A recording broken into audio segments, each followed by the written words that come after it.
Again, before we move to a new topic, I want to have a quick recall about what you have learned about the mathematical bond. So mathematical bond is important. We call a thing called band.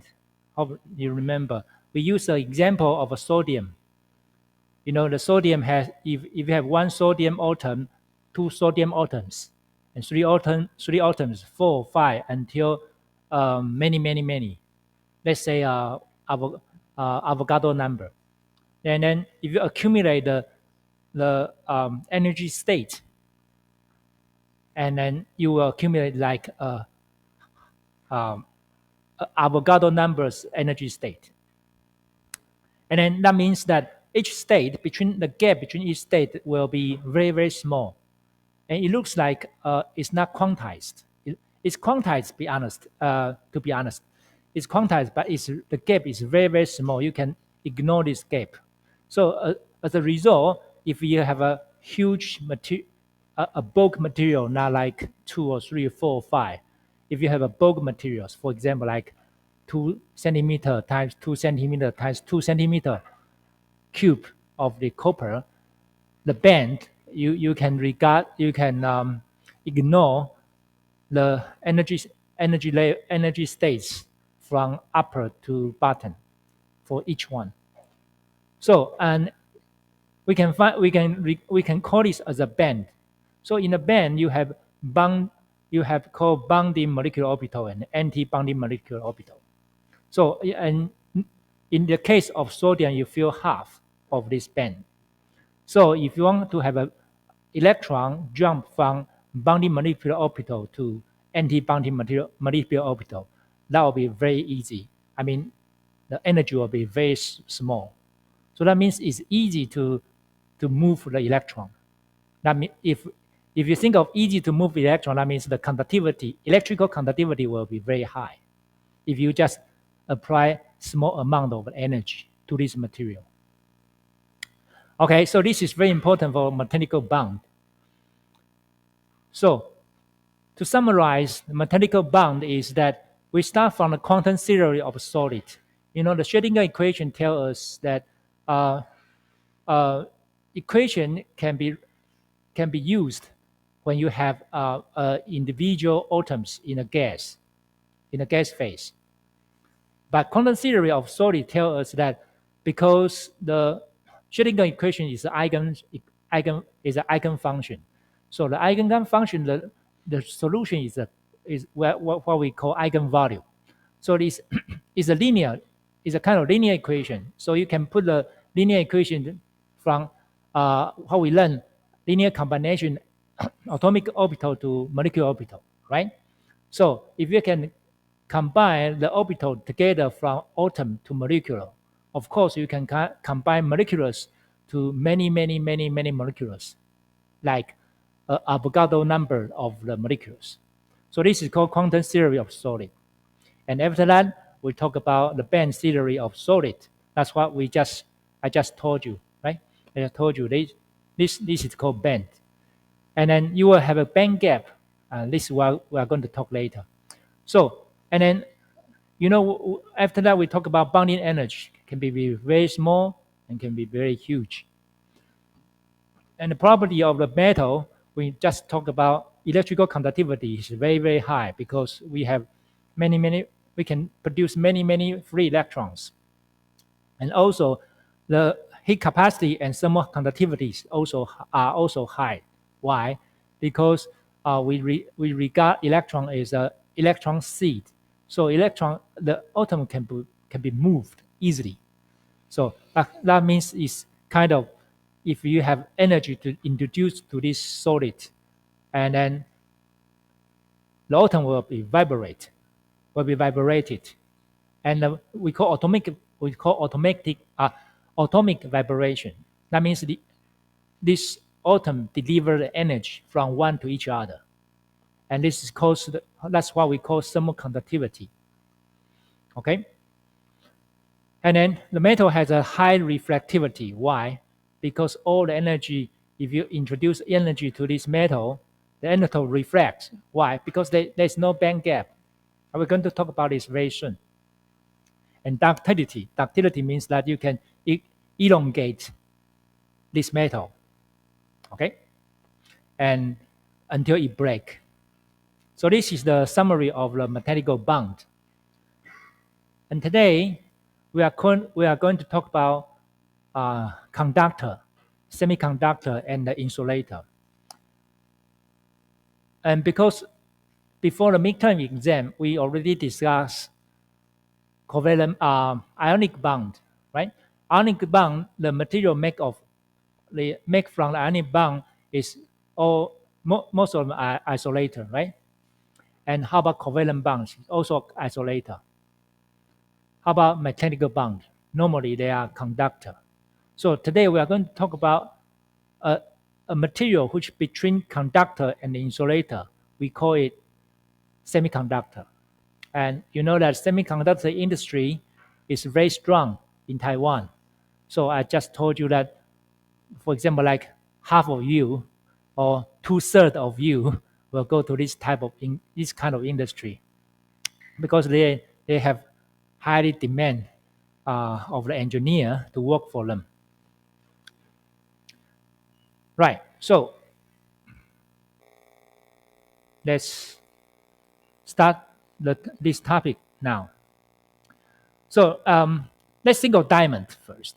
You know, diamond is made of carbon, and then it's an insulator. And we know diamond is what we call is sp3 hybridization for the binding, right? So let's carbon is helium and 2s2, 2p2.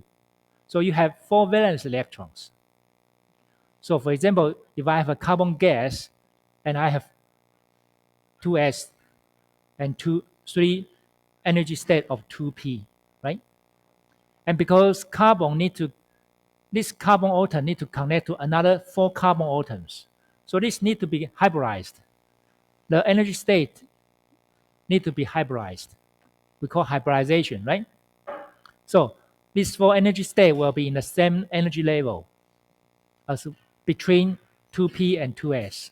That's what we know, right? That's what we know. So this carbon, one energy state need to connect to another carbon, another energy state of another carbon.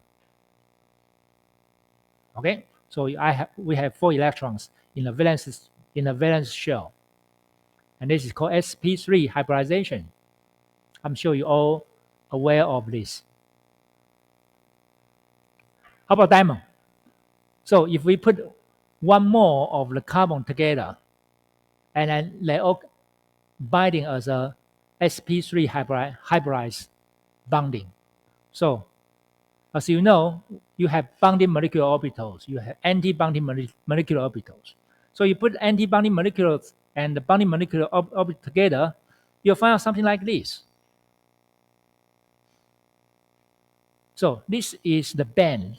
This is another band. This band for the bonding molecular orbital. This is band for anti-bonding molecular orbitals. Okay, according to the equation, according to what you do, the experiments, you found something wrong because there's a gap between bonding molecular and anti-bonding molecular orbital. And this gap is called band gap. What does that mean, band gap? Band gap means that if you have electron here, it's little bit difficult for the electron to jump up to the anti-bonding molecular orbital to become a free electron, right? If you don't have free electron, you cannot deliver electrical conductivity. You cannot deliver electricity. So so that means energy has to be higher than the band gap. So you can pump electron from the bonding molecular orbital to the anti-bonding molecular orbital in order to let it be conductive. Right? Okay. So this is carbon. For diamond, this gap is about 5.4 electron volt. So that means that you need 5.4 electron volt energy to let this electron pump from the bottom to the top. Okay, so this band this band is filled all the electrons, and this is empty. There's no electrons here,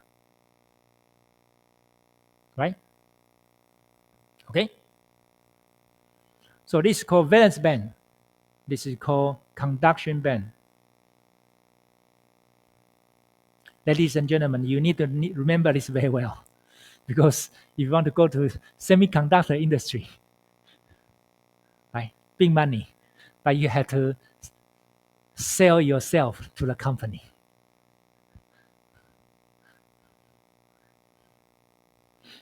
So, that's what we define the insulator and conductor. For the insulator, the band gap is more than 3 electron volt for the insulator. For example, the diamond, we know the diamond is the insulator, right? So you cannot, the diamond is the insulator, you cannot have a conductivity for the diamond. And so the band gap is 5.4. How about the band gap of the metal? It's 0, because these two could connect to each other, right? So the band gap is 0. How about semiconductor? Semiconductor, of course, you know, is between 0 to 3. Actually, you have more than 1. Okay, so what's the definition of a band gap? So there are 2 definitions. One is from physics, one from chemistry. In the physics, a band gap, also called energy gap or band gap, is an energy range in the solid where no electron energy states can exist. So there's no energy state here. Okay, the band gap generally refers to the energy differences, okay, between the top of the valence band and the bottom of the conduction band in the insulator and the semiconductor. So this is band gap, right?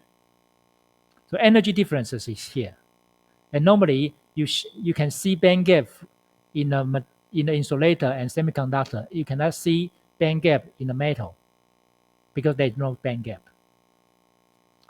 Okay, in chemistry, they call band gap. Band gap is refers to, it's close. It's not exact. Okay, it's closely related to the hormone and lumen gap. So this is called hormone and lumen. What's the hormone and lumen?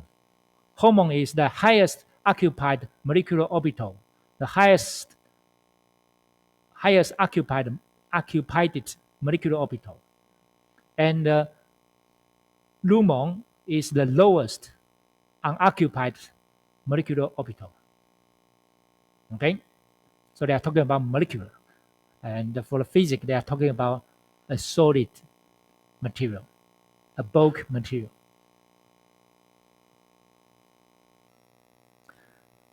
Okay, so we finished the topic of the diamond. Let's think of the silicon, because in the group 14 in the periodical table is carbon, silicon, germanium, tin, and lead, right? So let's think of the silicon here. Again, if you want to have a silicon covalent bond, and you put silicon is what? Silicon is 3s2, 3p2. Again, carbon is 2s2, 2p2, right? So again, silicon has 4 valence electrons in the outermost shell. So for electrons, 2 are in the 3s energy level, and 2 are in the 3p orbital. So it looks like this. Again, you hybridize this energy level, become sp hybridized orbitals. So you have 3 energy level in the same energy state in the same level. So you hybridize, and you have, so this is 1 silicon atom in gas. So you have 1 moles of the silicon atoms. You put it together.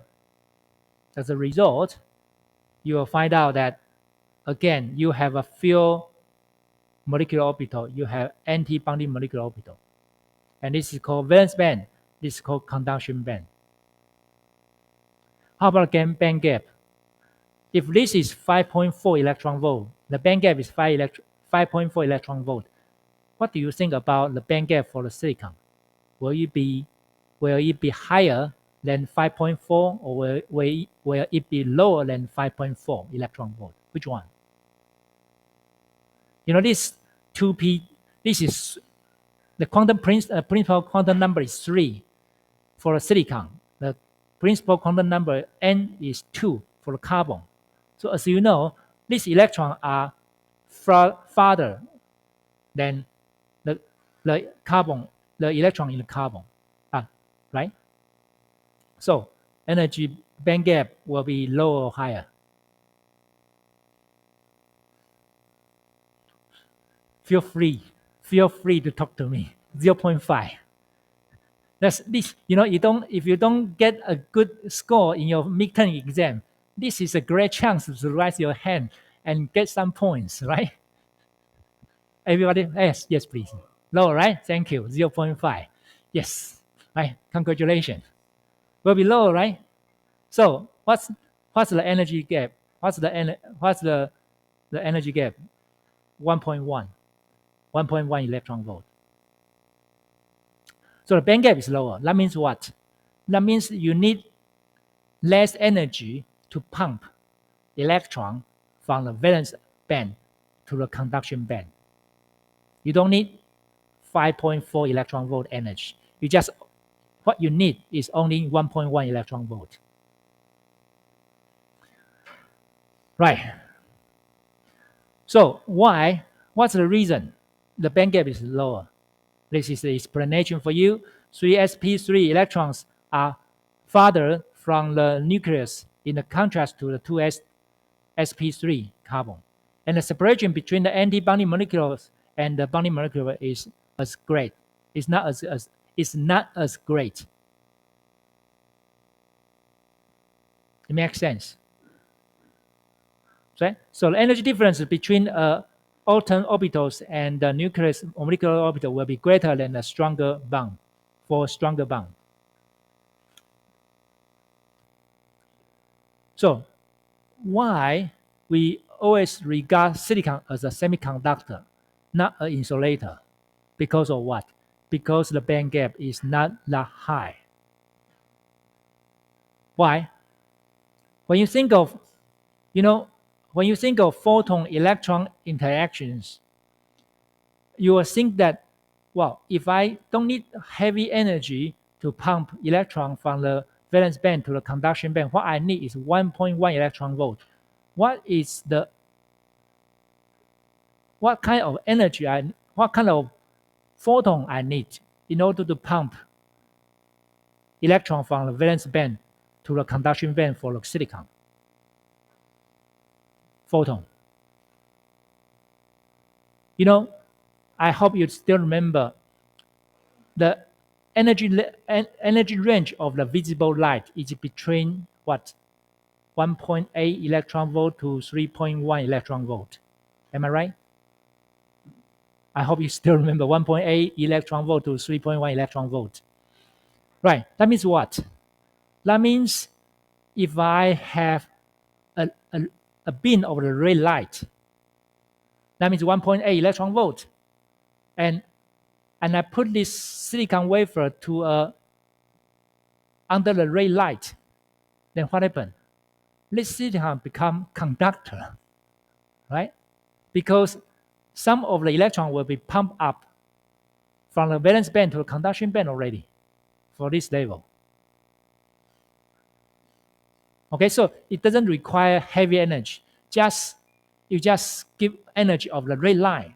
That will be fine. So for the excitation of this silicon, you just need visible light. That will be easier, right? Because 5.4 for the carbon, 3.1 electron volt, blue light is not enough. So, and then if I have this, and then if I give the red light to this semiconductor, 1.1 electron volt energy photon, and the heat will be released because of what? 1.1 electron will pump from the valence band to the conduction band. And also, what's the rest of the 0.5 electron volt? Is a kind of heat and energy, right? Heat is a form of energy. Okay, so what can we use this for? If I have a wafer and I put the light into this wafer, and a wafer can be from insulator to become a conductive material. So what is this called? You give the light to this material and then current come out. What's this? We call photon voltaic photon voltaic, right? Photon voltaic. What is this? Solar panel, right? Solar panel. Solar cell is this. If you put this silicon wafer under the sun, and then you can produce electricity. This is one of the application. And then for your smartphone, you know you have camera, right? What's that? So you have a sensor, you have photo detector. So the light go into this detector and will produce the image for you. So this is called photo detector. Photo detector. Okay, vice versa. How about if you give electricity to this? If you don't give the proton energy, you give this material to the electrical energy to this material, and the electron pump from the valence band to the conduction band. And what happens if electron jump to here? You produce the light, right? You produce the energy of photon. You produce the light. So why is this called? If you give electricity to this material, and this material emit the light out, why is this called? LED, light emitting diode. Light emitting diode. You have seen this, right? Nowadays, you can buy this in B&Q or supermarket. It's called LED. You give the electricity, and the light, you produce the light. It depends on it's blue light, red light, or yellow light, green, blue. The most important three lights are red, blue, and green, right? Okay, so now we know the band gap of the diamond is 5.4. Silicon is 1.1 electron volt. How about germanium? Right, n equal to 2, n equal to 3. How about germanium? It's 0.7 electron volt. Of course, this is not to scale because, n equal to 2, if here n equal to 3 must be very, much higher. And this n equal to 4 must be much, much higher.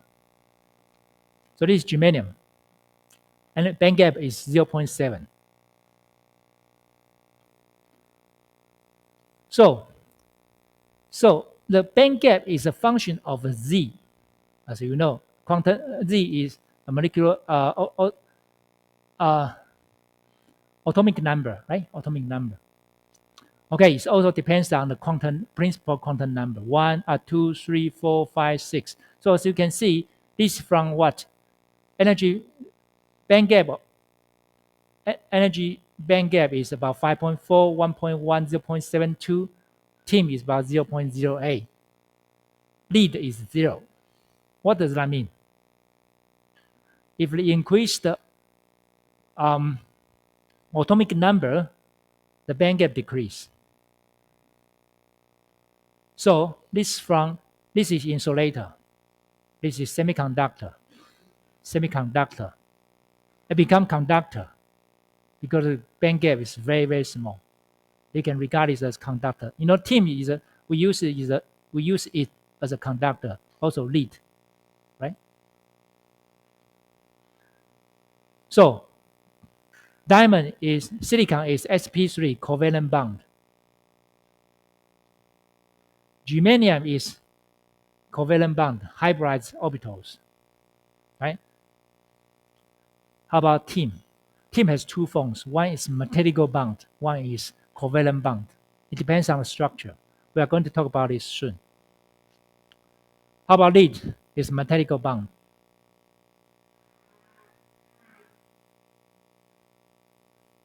Okay? So why this is in the same group? Why lead is magnetical bond? Because your valence electron is very, very far away from your nucleus. So it's easy to take it away. Right? So this is metal bond. So many electrons in and the valence electrons are so weakly held.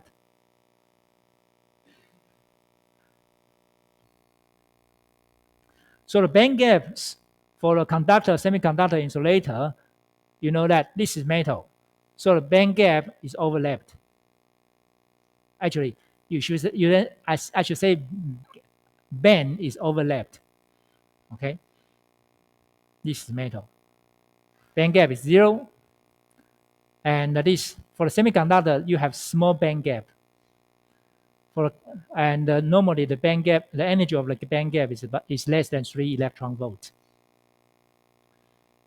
And actually it's between 1.1, 1.8.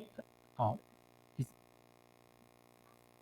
and for the insulator, you have large band gap, which is more than 3 electron volt. Okay. So this is information to tell you that the solid state electrons band structure looks like this. You have, for example, you have s orbital and p orbital, they overlap, and as a result, these atoms are far away. So you can see s orbital and p orbital very well. It's distinct. It's not overlapped. However, if you put this atom very close, and the gap will overlap, and you can see a band. Okay, this is energy level, right? Energy state. Then it become a band if you have many, many atoms together and very close. So please read this sentence by yourself. So this interesting topic is about optical properties of the materials. You know why diamond is transparent? Diamond is very beautiful, right? Why diamond is transparent? Why aluminum oxide is transparent? Why silicon dioxide? This is a crystal we call quartz, 石英. Okay, it's transparent, very beautiful. I should say diamond, right? Why is transparent? Because if you give the light energy to these materials, this material doesn't absorb any energy. So if you give the red light to this material, you will go through. So it doesn't absorb any energy. Why? Because the band gap is very high. For example, diamond is 5.4, aluminum oxide is 8.4, and even silicon dioxide is 9 electron volt. So there's no visible light energy can go through can be absorbed. So it's also always pass through these materials. So if the light pass through this object, and of course you see nothing in this material, right? You don't see any color. So this is called band gap. So there are two definitions. One is optical band gap and the electronic band gap. But this is not for semiconductor or for this kind of inorganic materials. It's not much different. So I don't want to spend my time here. If you are interested in this topic, please read this by yourself. So what I want to tell you is, if the band gap is very high, the material will be transparent. Okay, you see nothing. The light The energy will go through this material and it won't have any interaction with these materials. So this is what we are trying to design for the engineer. They try to design different band gap. That's what we call band gap engineering. So if you put different materials together, you create different band gap. For example, group 14 is carbon, silicon, germanium, tin, lead, right? So as we know, carbon, silicon, germanium, and tin. So the band gap will be 5.4, 1.1, 0.7, and almost 0, right? This is carbon 14. So wow, if you want to create band gap, different type of band gap, you need to start to design the material. And this is called 3-5. 3-5 is what? If you put this and this material together, you will create different level of the band gap. For example, if you put aluminum nitride and aluminum phosphor or aluminum phosphide, aluminum arsenic, or aluminum antimony, right? So if you put this is what we call 3-5. Okay, aluminum, this. So I give an example. If the aluminum nitride, the band gap is 6.3, what do you think about the band gap of the aluminum phosphide? Higher than 6.5 or less than 6.5? Lower, right? Because phosphor is high. This is quantum principal quantum number is 3. This is 2.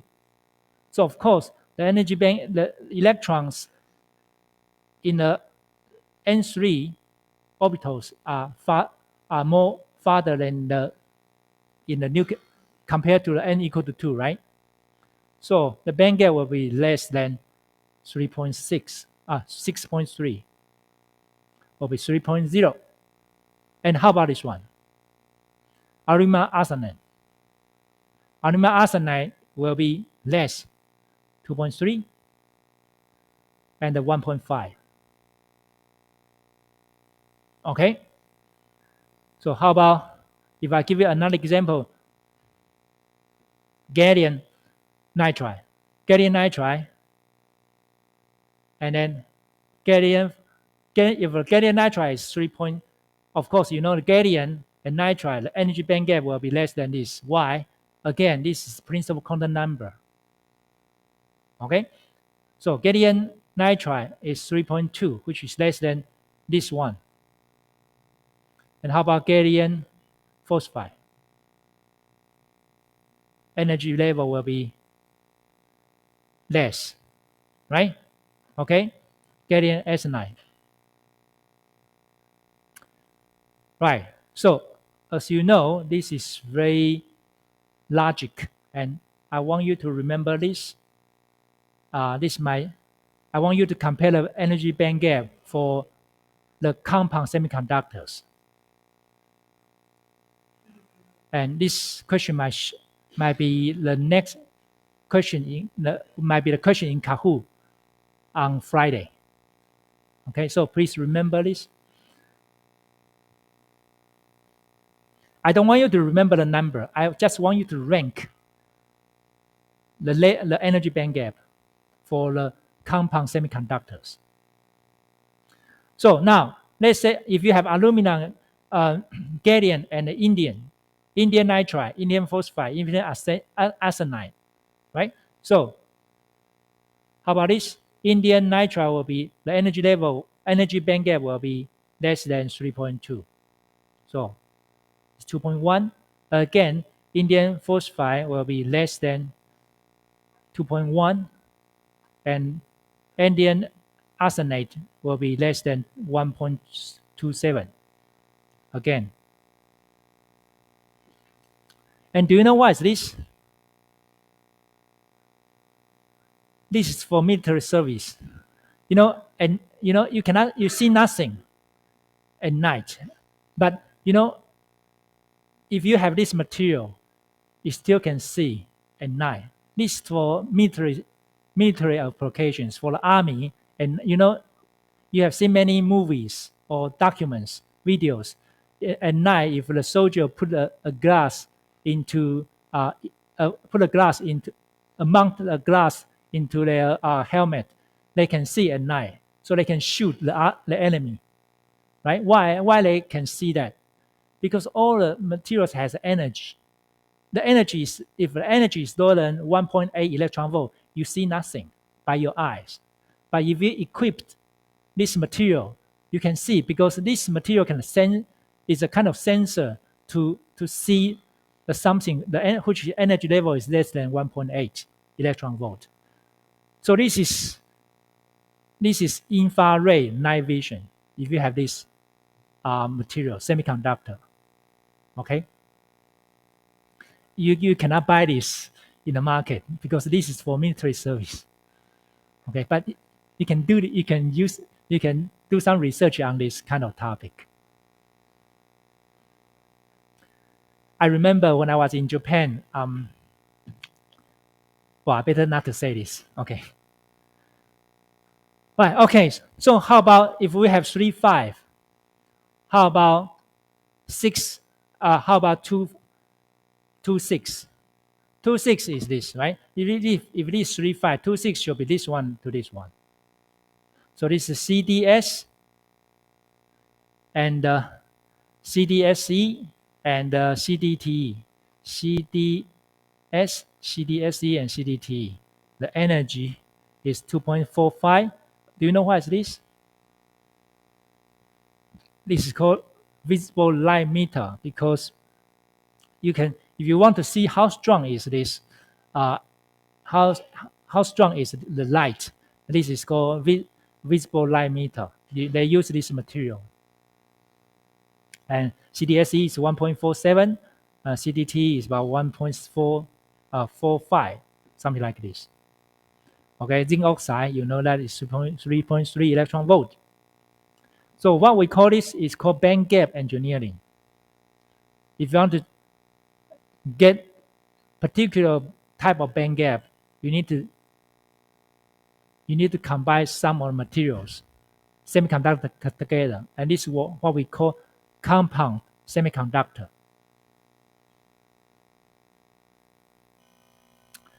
Okay, thanks for these 3 scientists.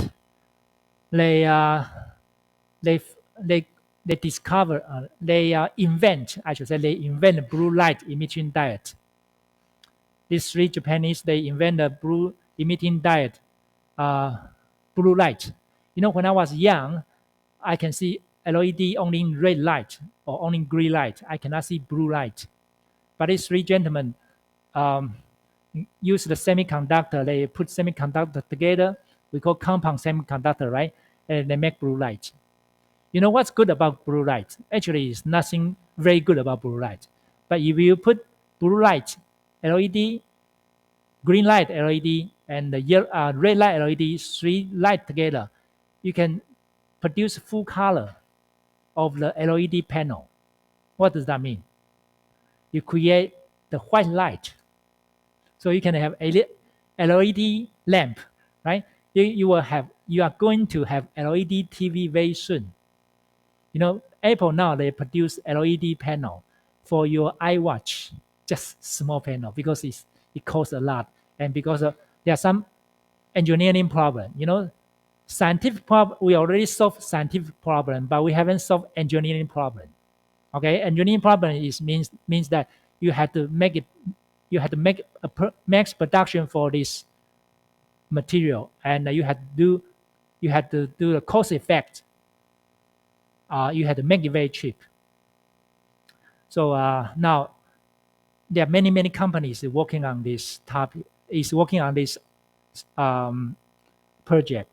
Okay, they want to make LED TV. So this is the principle of the LED. It's the out of scope of our lecture here. So I want to skip this. Please, if you are interested on this topic, please read this by yourself. So that's what this page I want to show you, that now you can create many different LED with the different wavelengths. That means different colors. You can create infrared color, red color, orange, yellow, green, blue, violet, purple, ultraviolet, using different type of the compound semiconductors. You can have binary, trinary, tetranary. Okay, you can have two type of semiconductor together, three types, and even four types semiconductor together. Okay, so now let's think of how to do the excitation of the semiconductor. Valence band, as I just told you, if you want to pump a electron from from the valence band to the conduction band, you need energy. And here we want to introduce three types of the excitation. First type is photon excitation. As I just told you, that if this is a semiconductor and under the yellow light or under the red light, the energy, if energy is high enough, this electron can be pumped from the valence band to the conduction band. So this is what we call photon excitation. The second one is thermal excitation. You don't want to use the light to excite this semiconductor. You want to use heat. You want to use temperature, different temperature, to excite the semiconductor. The third one is called thermal excitation. You don't want to use photon energy. You don't want to use thermal energy.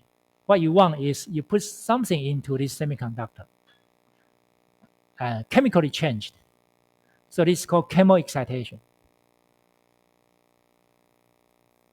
Okay, let's start from the first topic, photon excitation. That's what we are already talked about this to you. So imagine you have a piece of semiconductor which is transparent. Okay, because without under the light, you see nothing. If the energy is not strong, it's transparent. So this is another way to find band gap of this material. How to find the band gap of the material?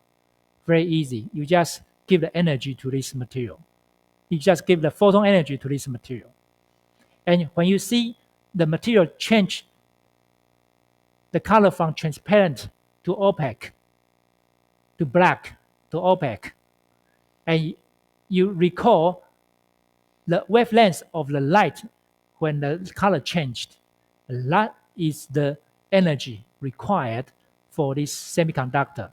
And that will be the energy we call the band gap energy. Okay? And that's the way you find the band gaps. Okay, let's take a look how they do it. So, why in the x-axis is lambda, is the light, the wavelength of the light, which regard the energy, right? And then, so if I have an instant energy into this object, and we know the wavelength of photon, we can vary the wavelength of the photon from the high wavelength to the low wavelength. So this is the instant photon wavelength, and this is and also regard to the instant energy. And this is y-axis is a transparency. Okay. And also regard to the absorption of the instant radiation, how much the energy will be absorbed by this material. So when you see that from 0 to 100, so if this energy was 100% absorbed by this object, and the level will reach to the 100, right? Here. So normally when you do let me show you again. Normally when you flash the light into this object from the high wavelength, you got nothing, because they absorb nothing because of band gap, right? Band gap. If you give energy of this, it doesn't absorb, because this energy is quantized, right? So when you give small energy, it won't accept. So absorption is 0. And then once the energy reach to a certain level, suddenly it absorbs 100%. Why? Actually, this is experiment. So for the theoretical, this should be sharp like this. Okay. Theoretically, this should be sharp like this. But anyway, it reached 100%. So what happened? Suddenly, this object was from transparent to become opaque, because the instant energy is smaller than the band gap energy. So transmission is transparent. This object is transparent. And when you reach a certain level, this is what we call absorption age. Absorption age. We also call it lambda start. Lambda start. Lambda start. And this part is the instant energy is larger than the band gap. So if instant energy is larger than band gap, what happens? The electron will jump, right? Because quantized energy of electron is quantized, jump. So energy jump, what happened? This energy was all absorbed in this, so it become opaque. Opaque. So absorption is 100%. So what happened to this lambda? So this is called photon excitation of electron from valence band and the conduction band and emission. So if the energy, instant energy is greater than the band gap energy, and this electron will jump, it produces a pair of the electron and the electron hole. This is called electron hole. This is called electron.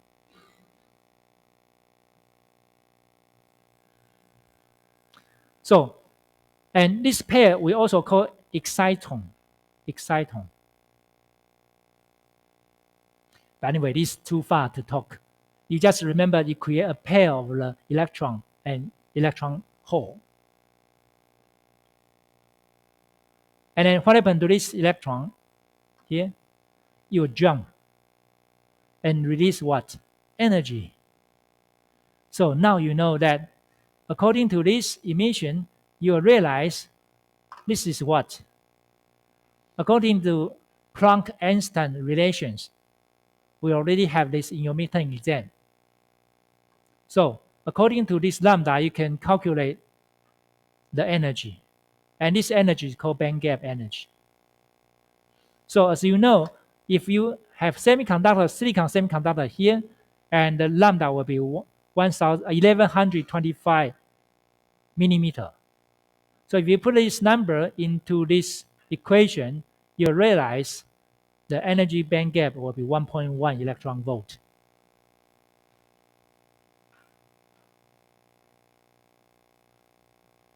Easy, right? Once you want to find out the band gap, just use different light with the different wavelengths and find out from the transmission state, transfer to the absorption state.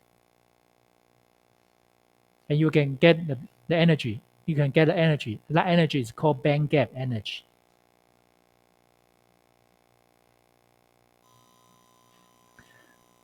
Right. This is another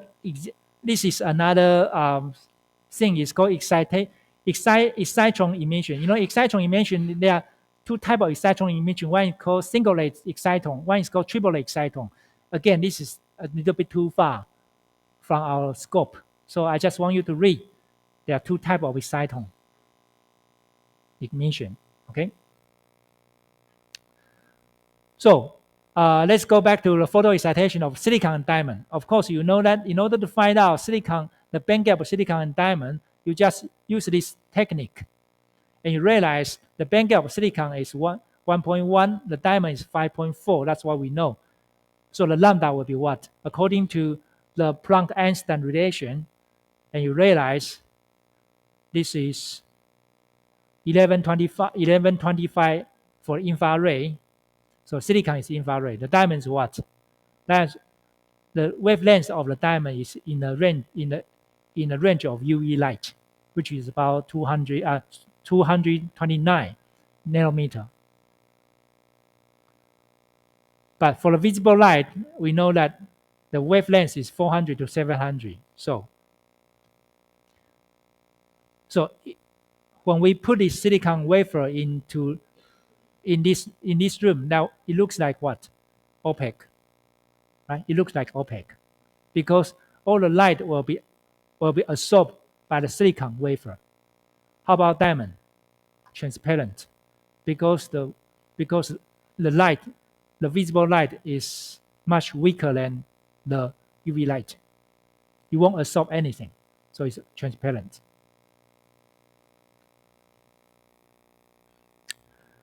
Right. The next topic is, apart from the photo excitation, let's think of thermal excitation. Will it be possible to make the insulator and we use the thermal energy to make it become a conductor? Is it possible? Okay, let's think of the thermal excitation. Again, in order to make the conductor or semiconductor to become a conductor, you need energy. And then now let's increase the temperature and see what's going on. So the important thing is thermal energy need to be higher than the band gap energy of the material, right? Of this semiconductor, in order to pump the electron from the valence band to the conduction band. So you have a pair. Well, this is what we call, another term of this we call carrier. So this carrier can be electron, can be electron hole.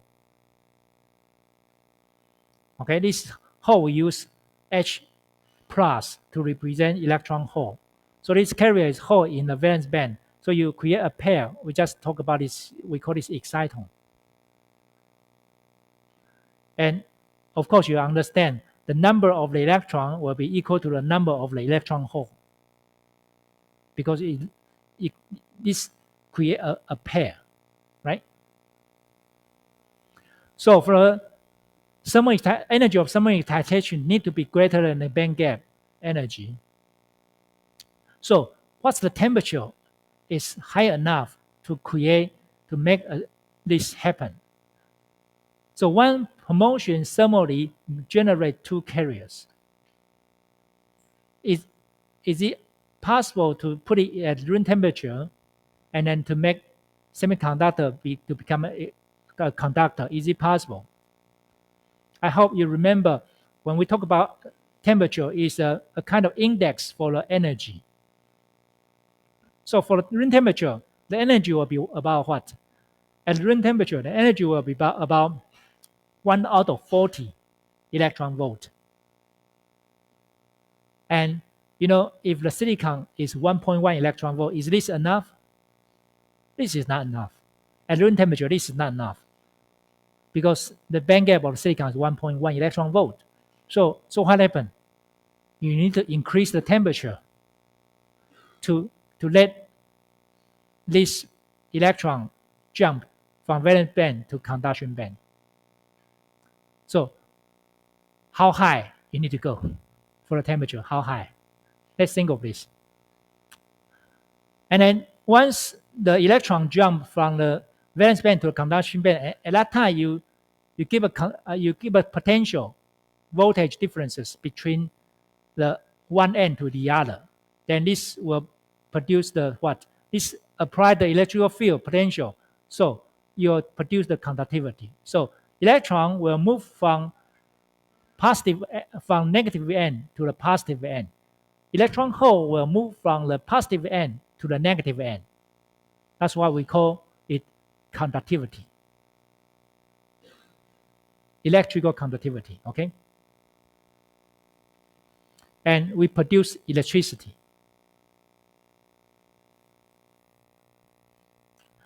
So before we think of how much energy required or how high the temperature required to pump this process, let's make a definition of electrical conductivity first. So what's the electrical conductivity? Electrical conductivity is not only to create a pair of this, but also depends on many factors. This is the equations simply explain the conductivity. So this one, this is called electrical conductivity. We call sigma. Sigma is equal to the summation of Ni. Ni is carriers. As we know, carrier can be electron or electron hole, right? So Ni and Qi is the charge of each carrier. For example, if you have an electron, that will be charge will be 1, right? Okay, but if you have ion, it can be 2 or 3.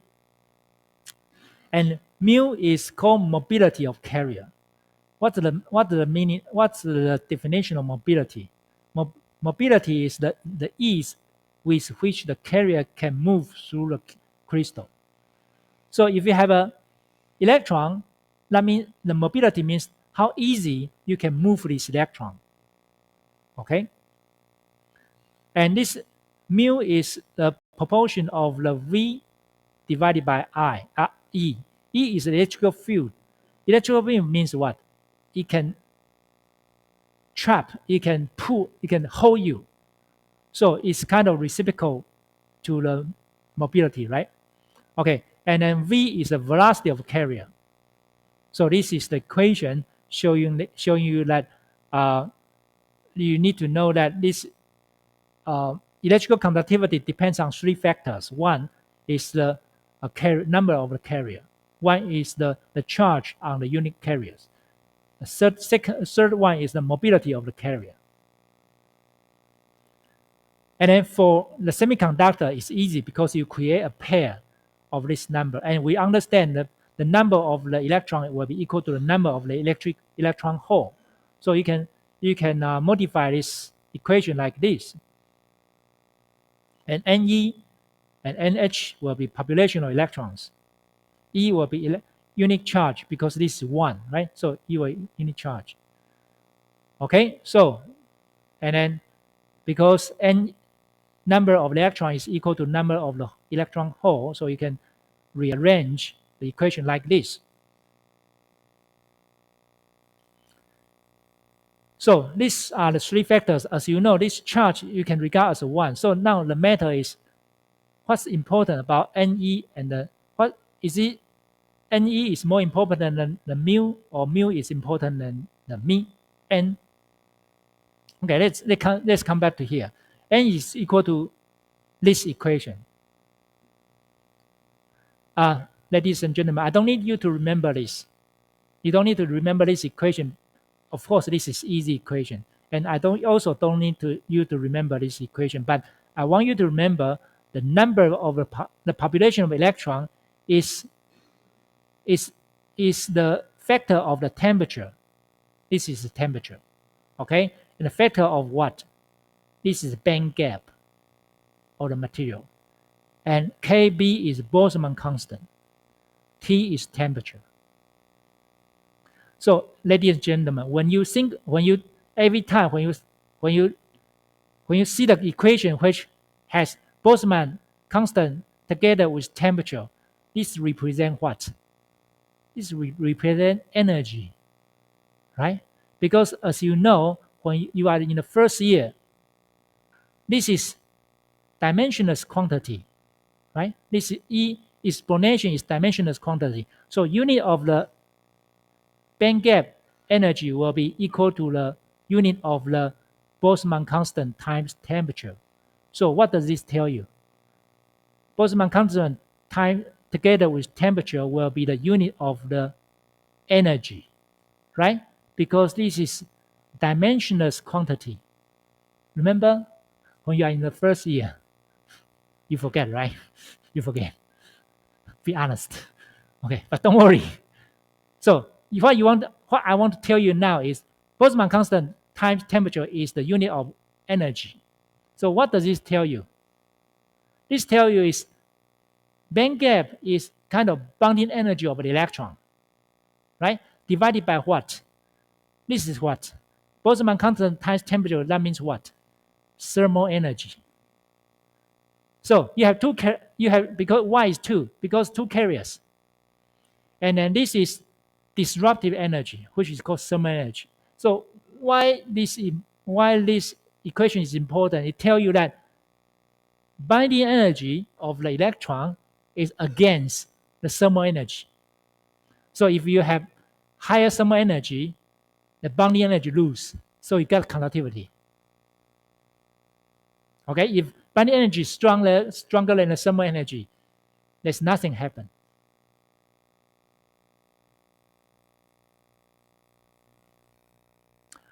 Right. So let's talk about this further. Electrical conductivity of copper and silicon.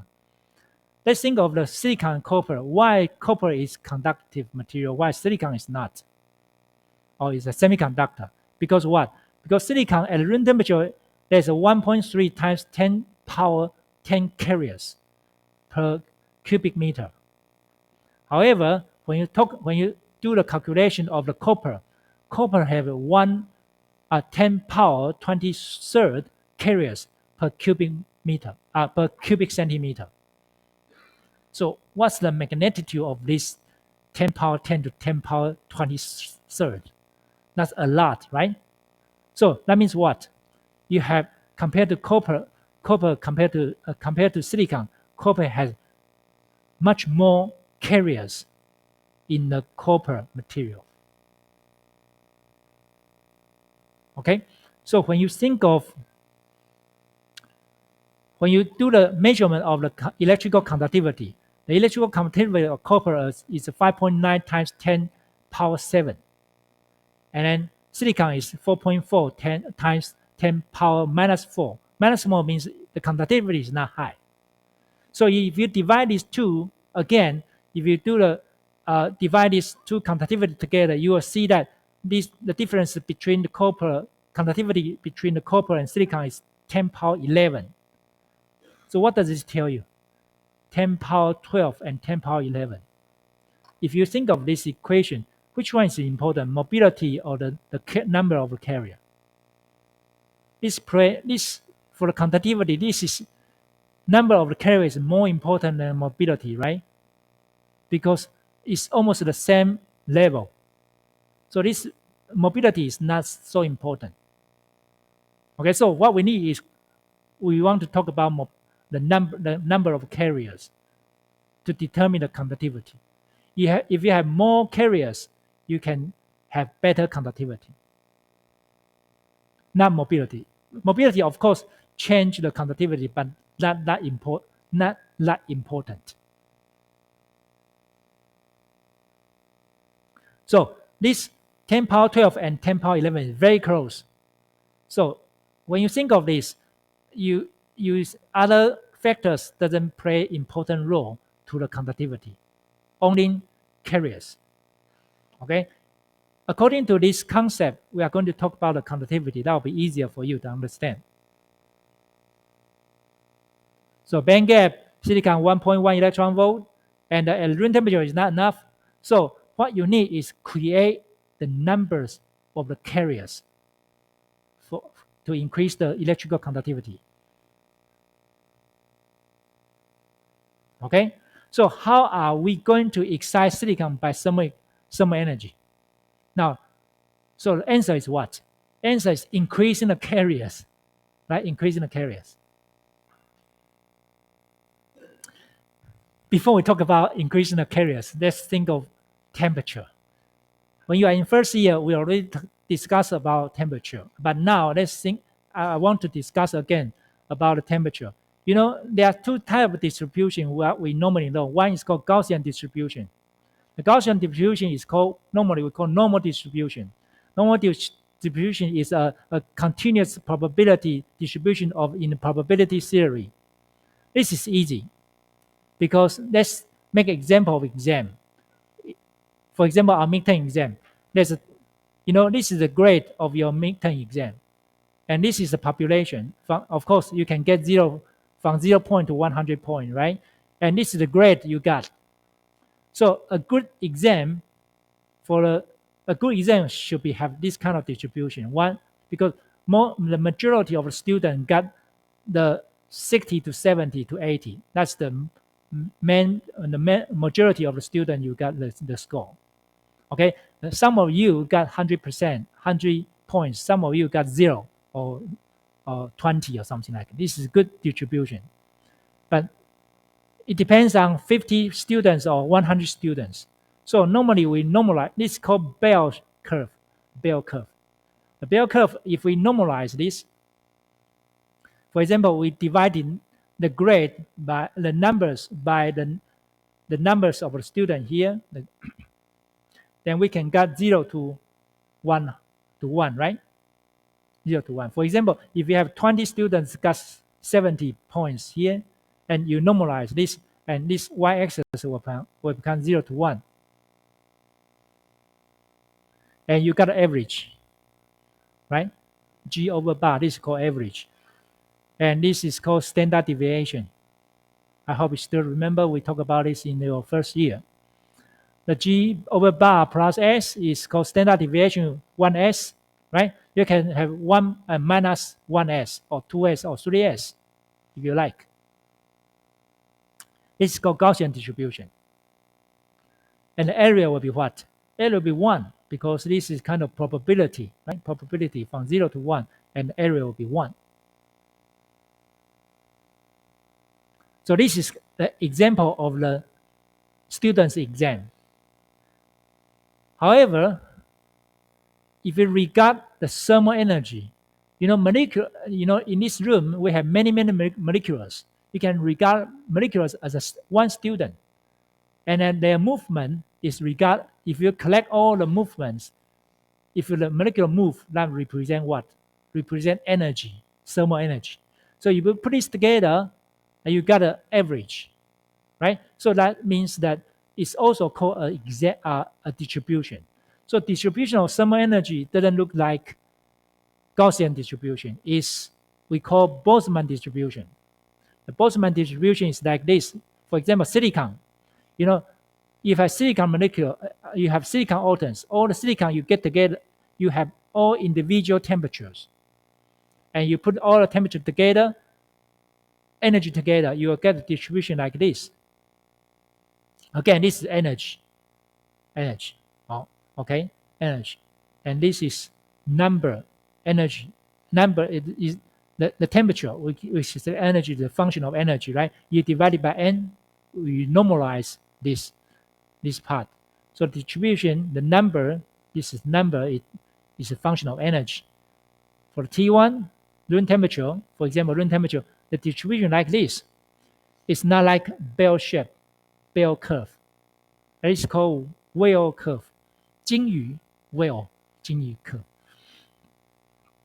So the average is not in the peak, right? The average is not in the peak. Average is somewhere here. And this is called maximum, right? And this is average. E over bar is energy, right? Energy is a function of temperature. So this is what we call Boltzmann distribution at room temperature. So this is energy, right? So if the silicon require 1.1 electron volt, then if you reach 1.1, this is a number can reach 1.1 electron volt. So how many of them apart from this all? Because it will be 1, right? The area of this curve, the area under this curve will be 1. Okay, so the average energy, temperature 1, this will be what? 1 out of 40, as I just mentioned to you, is 1 out of 40. This is average. So if I told you at this moment, the room temperature here is 25 Celsius, that means what? That's what I told you. The average of the molecule in this room is 25 Celsius, but some of them is lower than 25. Some of them is much, much higher than 25. Okay? So if you want to do the thermal excitation, if you want to increase temperature and do the thermal excitation for this silicon will require 1.1 electron volt. If you do the calculation, 1.1 electron volt is the temperature is greater than 1,100 Celsius. And how many of them? How many of them? Okay, enough energy for the thermal excitation. So now let's calculate how many of them among this one. Okay, by what? This is the fraction of this. The fraction is function of temperature. You do the summation from this part to this part. That means from 1.1 electron volt to what? 1.1 electron volt to infinite. And you calculate this area. And this is the equation. Ladies and gentlemen, I don't need you to remember this equation, but what I want to tell you, after the calculation, this is 1 out of 10 power 19 at the conduction band. That means what? If you have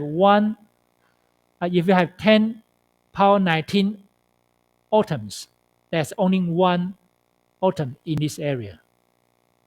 That means what? Extremely small amount of the energy of the atoms has a high energy to pump up to at the temperature of 1100 Celsius. Very, very low. So this is not enough.